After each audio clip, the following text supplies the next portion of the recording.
everybody, and welcome to this short video about the ARM templates. I'm Marco Obinu, and I'm working as an advisory engineer in SoftGem, an Italian company. I'm also an Azure MVP. This is my contribution to the Azure Back to School project made possible by Dwayne Itwick. Thank you, Dwayne, for this opportunity. In this video, we'll introduce some basic concepts about ARM templates. We will see how to create and deploy them and which kind of tools we can use to do this. We'll also introduce slightly the Bicep project that you can see as a future improvement in this world. Okay, I think it's enough for the introduction, and let's go with the content. Let's begin by introducing some basic concepts about infrastructure as code. Infrastructure as code is a way for you to deploy and manage your infrastructure via scripts leveraging software-defined data centers. By using scripts, you can also start using tools that are normally used by developers, like version control tools. This means that you can, for example, bind your application code to the underlying infrastructure creation in your CI/CD pipeline, or you can, for example, use the history of your repository to track evolution or changes to the infrastructure. Typically, infrastructure as code scripts use a declarative syntax. You describe the infrastructure you want to create during deployment, and you don't have to know the imperative syntax that create this infrastructure. Something under the hood will do the heavy lift for you. Additionally, infrastructure as code scripts are usually idempotent. This means that you can run the scripts multiple times, and every time you'll obtain the same result from the deployment. You can use different tools to do infrastructure as code on Azure. Terraform is an excellent example of a third-party tool that has a great flexibility, since it permits you to use the same HCL syntax to deploy your environments both on premises and on different public clouds. ARM templates are the native infrastructure as code solution for Azure. Being a native tool means that they are not as flexible as Terraform, but they have some advantages like feature coverage. Some resources cannot be fully configured via Terraform, since the related Azure module does not yet manage some properties, while this kind of problem doesn't exist with ARM templates. On the other side, ARM templates use JSON files. Compared to HCL, they're more verbose, and this can cause you some headaches while reading long scripts. Anyway, Microsoft is working on this aspect, and Project Bicep should lower complexities in this field. We've just said that we are working with JSON files. Before jumping inside them, looking at their structure, I think it's good to mention some of the tools you can use to author and deploy them. Well, while you can use your preferred editor to edit these JSON files, I'm working very well with VS Code since it has some dedicated extensions that can help you reduce the effort needed to write ARM templates. Okay, let's switch to the Visual Studio Code interface, and I'll show you the extension I was mentioning before. Well, I'm using the Azure Resource Manager tools, that is the official extension developed by Microsoft for ARM templates. This is very interesting since it adds a lot of helping features that reduce the effort to author templates. For example, it adds IntelliSense, syntax checking, snippets, and so on. Then, when I need to represent the content of my template, I use ARM Template Viewer. This is a third-party extension by Ben Coleman, and this produces this cute representation, this cute schema about the resources contained in the ARM template. Before jumping inside the ARM template, I'd like to share with you my starting with ARM templates GitHub repo. Here you can find some simple as well as more complex demo templates and all the scripts you need to deploy them via PowerShell. You can use it as a starting point for your ARM journey. Here you can find some description about the content of the repository. Okay, let's jump back inside VS Code and let's open my repository. I'm opening now my empty template JSON just to show you how the structure of an ARM template is made and how easy it is to author an ARM template via the ARM template extension. So now we are inside an empty file, and now I'm using snippets to create the basic structure of an ARM template. You can find the schema definition of the ARM template. Then there's the content version property. This is an optional field that you can use to assign a version number to your ARM template. Then there's the parameters section. Inside this section you can define all the parameters you want to ask to the operator during the deployment phase. Well, typically you define here all the properties that can change every time you deploy the template. Let's say we want to create a storage account with this template and we want to be able to change its name at each deployment. Well, we need to define a new parameter here by using the appropriate snippet. The parameter can be named storage account name. We can define the type of the parameter. This parameter is a string, a metadata description that can help us to recognize the name of the purpose of the parameter, resource. Then we can leverage additional property if needed, like allowed values or default value or max length, max value, and so on. After the parameters section, there's the variables one. Here you want to define as variable all the values you want to easily control, but that doesn't change as often as parameters. You can also define here all the values that can be dynamically changed by ARM template functions. For example, you know that a storage account name has to be globally unique and with a max length of 24 chars. Now, we can hope that the operator specifies a globally unique name inside the storage account name, but I think that it's a better strategy if we define a variable that with some calculation creates a globally unique name using the parameter as a base and take its first 24 chars. Let's do it. I'm creating here a new variable named final name, and for the value of this variable I'll use some native ARM template functions like take,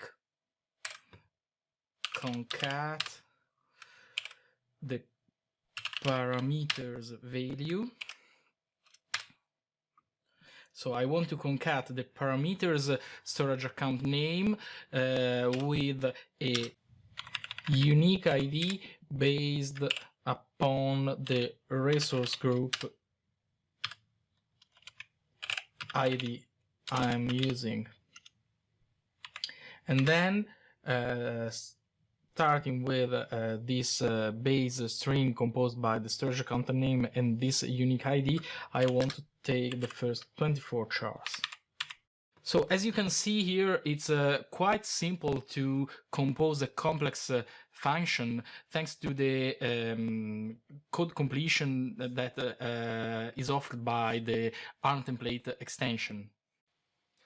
The use of ARM template function is not limited to the variables section. You can use them inside all of the section of, inside the ARM template. If you want a full reference of all the functions available, you can look at the official documentation. Here you can find function for array management as well as for comparison, date function, and so on. Let's move on to the next section, that is the functions section. Inside functions, you can define custom functions that leverage the native function to extend them. The next section, again, is the resources one. Inside this array, you can list all the resources you want to create inside your ARM templates. Let's start by creating our storage account, ARM storage. I'm using the snippet also in this case, and as you can see here, I've just created the basic structure of a storage account that is composed by a number of properties that are common to all the resources, like here you can say the name, type, the API version, location, and so on. Some of them are self-explicative. API version instead needs mention since it's very important for backward compatibility. The Azure platform is under a constant evolution, and existing services always get new features that may alter their ARM attributes. By using a specific API version for your resources, you are just saying to the ARM backend that you are creating a resource that specify a subset of properties that were valid in a certain period. Then the ARM backend can validate your request even if it has a newer schema version available for that kind of resource. Apart of them, there are also some specific properties that are related to the type of resource you are creating and describe its characteristics. In this case, here we can see the kind, the SKU, and so on. Okay, let's customize this storage account. For example, we can reference the variable we created before for the name. So I'm using here the variables function to retrieve the variable value. Then we can, for example, change the tier of the storage account. So let's change the name of the SKU to standard LRS, and the tier also, let's change it to standard. Okay, that's it. But what if we want to edit a property that is not listed inside the snippet, or we want just to add an additional resource that has no snippet inside VS Code? Well, in this case, we can look at the ARM template reference inside the official documentation. In this kind of encyclopedia, we can find a reference for each kind of resource we can create for each different resource provider. For example, for the compute resource provider, we can list all the resources with their API versions. Clicking on the specific API version, we can obtain the schema reference for the specific resource we are looking for, with all its properties and all the allowed values for each property. Let's go back to VS Code to show you the last interesting section of the ARM templates, the output section. Inside this section, you can define values that are passed outside the ARM template and that are useful to concatenate the execution of different ARM templates one with each other, or to use something that you have calculated inside the ARM template deployment and you want to use for an additional configuration script you run after that. Okay, in our case, let's say we want to output the blob endpoint for the storage account we want to create. Let's define a new output value that we can name as a blob URI. Type is a string, and for the value we can use the reference function to reference the storage account we created in the ARM template. For the reference function, we can use the variable that reference the final name of the storage account, and then we can use the primary endpoints section with the blob URI. So this should output the blob URI for the storage account we've just created inside the ARM template.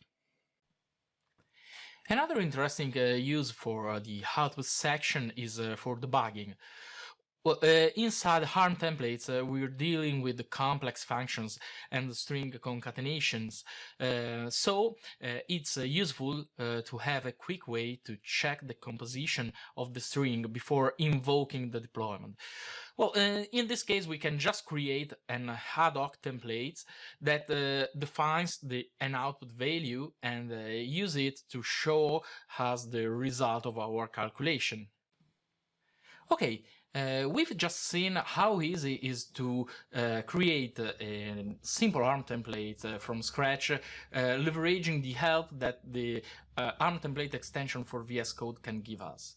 But this doesn't mean that we always have to start from scratch. We can leverage different options to work with some pre-baked content. One of these options is represented by the Azure Quick Start Templates gallery. Here you can find it. It's a gallery that contains about 1,000 different ARM templates, and you have a search bar to search inside it.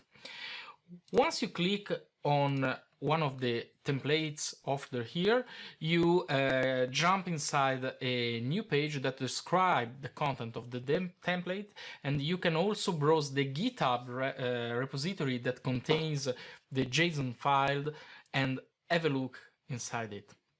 This is a great way to find something you can use as a starting point for the template you need to author. Another option you have is to do some reverse engineering via the Azure portal.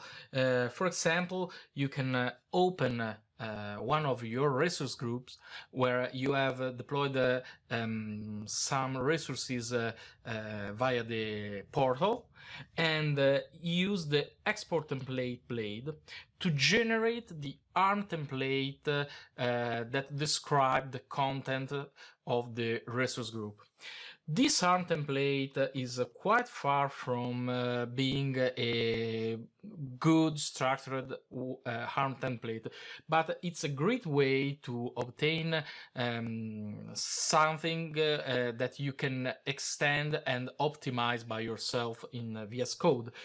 From here, you can then download the template or add it to your library or redeploy it. Another great way for you to use the portal during ARM templates authoring is offered by the Azure Resource Explorer service. Well, let's say you're creating a new resource using the ARM template reference, and you don't understand what value you need to specify for a property. With Resource Explorer, you can just look for an existing resource of the same type to obtain its JSON representation and use it as an example for your custom ARM template. Well, till now we've seen how to write an ARM template, but what about the deployment phase? Like before, we have several options. We can just upload it inside the templates section in the portal to deploy it interactively from there, or we can use it inside a CI/CD pipeline in Azure DevOps or similar tools. I normally deploy them via PowerShell, and now I'll show you how you can do this. Okay, let's go back to VS Code to open another section of my repository. We're browsing the folder number 2, simple template, and let's jump to the storage account JSON file. This is a pretty similar ARM template in respect to the one we were editing before. It contains some comments I added to describe each section, but nothing more. Comments are supported by the ARM template extension, but be careful since not all the tools are okay with them. We can now open the deploy PS1 PowerShell script. Well, to use PowerShell on Azure inside VS Code, I'm using the official PowerShell extension in combination with the our Azure PowerShell model. Well, in this session, I've already logged into my subscription and executed some complementary statements just to prepare the destination environment. For example, I've already created a resource group for this deployment. Now let's talk about the interesting command here. This new AZ resource group deployment is the command that target our ARM template deployment to a specified resource group. In this case, I'm using the switch resource group name for the RG name I defined before. I'm passing it the path to the ARM template file, and now I'm using the what if switcher, which is a preview feature of the ARM backend that can show you what is expected to be delivered by the ARM template. Let's try it. I need to pass the storage account name prefix, and now we just need to wait for the what if.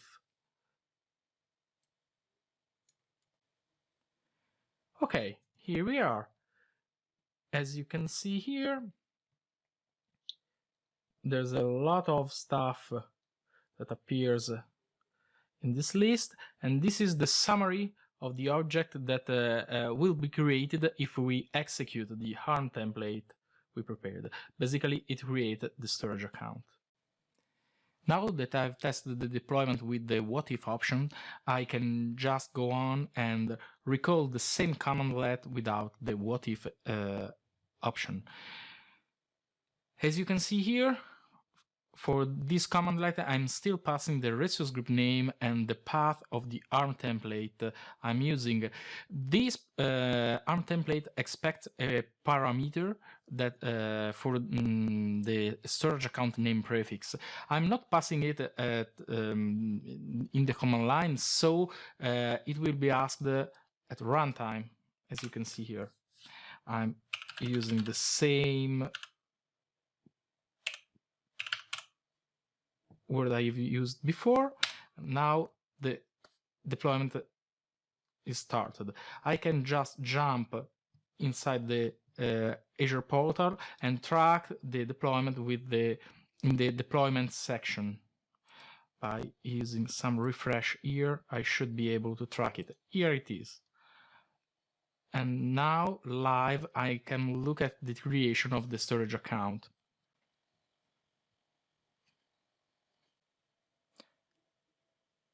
Okay, deployment completed, so we can go to the resource, and here we can find our storage account. That's all. On the VS Code side, there's a report that tells us that the storage account has been delivered, and inside the output section we can see the blob endpoint URI output parameter we defined inside the script with the URI of the blob endpoint. As may you have noticed before, I passed the expected ARM parameters at runtime. This can be complicated if you're working in a complex scenario with a complex template and a huge number of parameters. Well, you can avoid this complexity by generating an ARM template parameters file. That is a JSON file similar to the template, but it contains only the definition of each parameter and its assigned value. We can easily create it by opening the ARM template file and clicking on this voice here. We can just choose to create a new ARM template parameter and to use all the parameters or only the required parameters in the template. Then we have to choose the ARM template parameters file name, and here we are. This is the schema of our parameters file, and we have just completed the assigned value for the storage account name prefix. That's all. We can just save the file, going back to the template deployment script, and use the same commandlet as before with an additional template parameter file switch that reference the ARM template parameter file. I executed the deployment again. As you can see here, no parameter has been asked to me at runtime, and the deployment here has been completed very quickly since the storage account was already existing inside the target resource group. Using a parameter file is also very interesting since you can archive it along with the related ARM template and track what you deployed during the time. Okay, we've completed the deployment of a simple template, and I think it's enough for now on this topic. Well, I encourage you to explore the repository where you can find more complex scenarios that can show you some tricks. For example, inside the advanced scenarios folder, you can find an interesting and compact template that leverage parameters to determine if it's running on a prod or a test environment. Then, thanks to variable and copy loops, it dynamically defines the kind of resource it needs to deploy and its number. You can also find example about nested and linked templates inside this folder.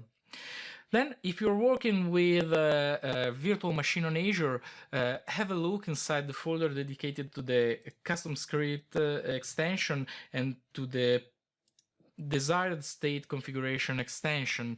Here you can learn how to use those kind of extensions to customize the VMs during the deployment phase. As the very last topic for this video, I'd like to introduce you to Project Bicep. Well, I would go deep on this argument since Carl de Winter already talked about it during a previous episode of the Azure Back to School initiative. So, what's Project Bicep and what pains would you like to address? Well, even if you're new to the topic, you should have noticed that the JSON syntax inside the ARM templates is really verbose, and complex templates can reach hundreds or thousands of lines. If you compare an ARM template with the equivalent Terraform script, it's impossible to miss the difference between them. Bicep is a DSL, a domain-specific language, created by the same Microsoft team that developed the ARM templates. Well, it works as an abstraction layer over ARM. You create Bicep files with a short and easy syntax, and then they're converted to ARM templates to be deployed on Azure. We can use it in VS Code with a dedicated experimental extension, and to compile Bicep scripts, we need its console application. Well, please refer to the to Carol's article for details about how to install them. We can leverage the Bicep Playground website to compare Bicep files with the related ARM templates.